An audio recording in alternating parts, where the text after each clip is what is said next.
kaparming, ganyan tayo ng reaksyon ngayon at tutorial ulit para sa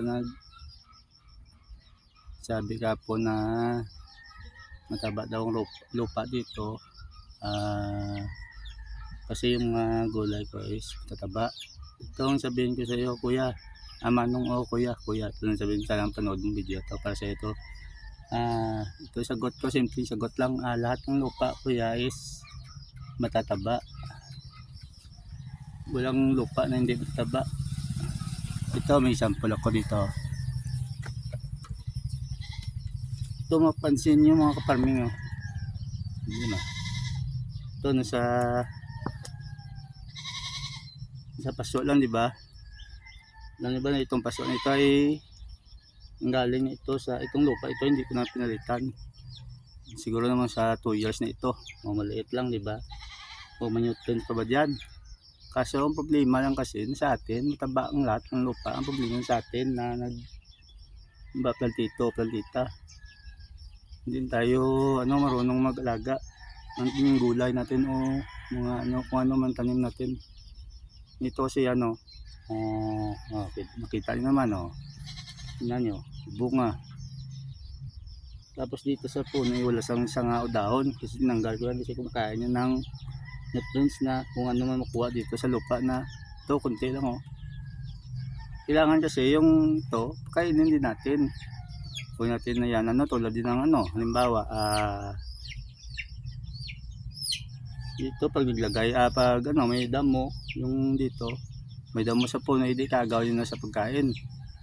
May kaagaw sa pagkain, wala sa makuha na nutrients kasi pagkain kasi nga unti lang yung lupa. Ito namunga pa hinog na nga tapos siyempre pag makikita yung tandang dahon, tanggalin nyo na rin.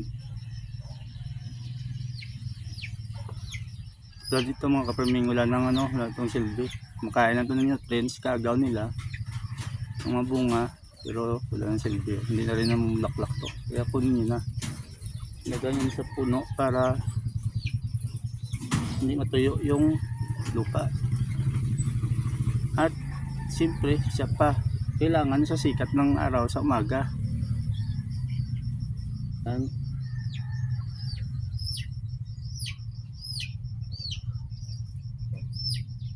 Sa halimbawa mga kaparming kung halimbawa nagalaga ka ng baboy, di ba kailangan baboy pakainin mo kasi para mataba, ubinta mo malaki yung malaki yung price niya.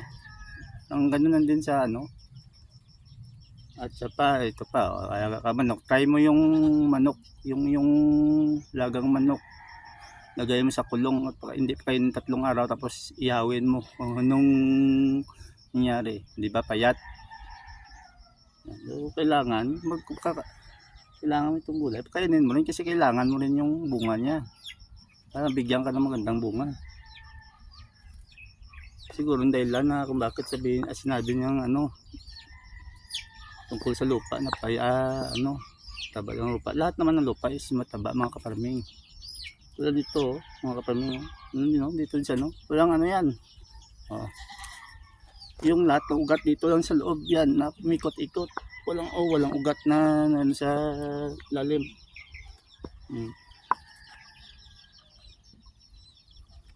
Pero ang bunga yun yung bunga, ang dami, ang taba. Kahit tuyo yung alam nyo ba, kahit tuyo ang lupa dyan, maliit lang yan wala sang source na parang tubig. Pero tuwing umaga nagdilig ako. Pero sa ngayon may tubig pa ito sa loob, may diskarte dyan. At yan ituro ko sa inyo maya. Dito ito, lagayan ng pinta na nagyan ko ng lupa ang kunti. So tingnan nyo naman ang tubo nyo. Ito pa, liit lang. Siyempre ito maumpitsay ko sa isang dalawa yan. Ito ang para sa mother ko doon sa taas. Dito ko lang plakit. Pag lapit ng harbisin, hindi daling ko doon sa kanya.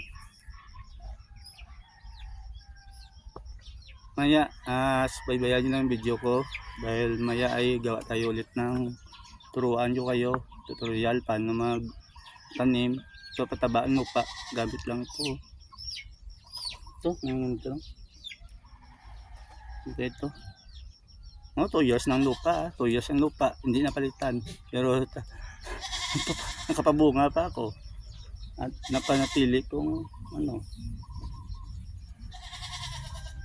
Ito may black na ito, balikonin na ito. Yung isang ano, wala itong silbi.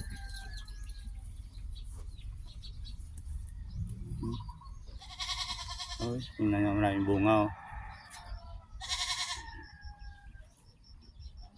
Ito nga may naputol, kaya wala nito. Ito naputol. Nasagi ng kambing ko isang araw. Wala ito, naputol. Kain ko lang sa pato ko. Meron ako ditong bakante, maya gawan ko kayo ng tutorial video din kung anong mga diskarte ko pagtanim mga kaparming.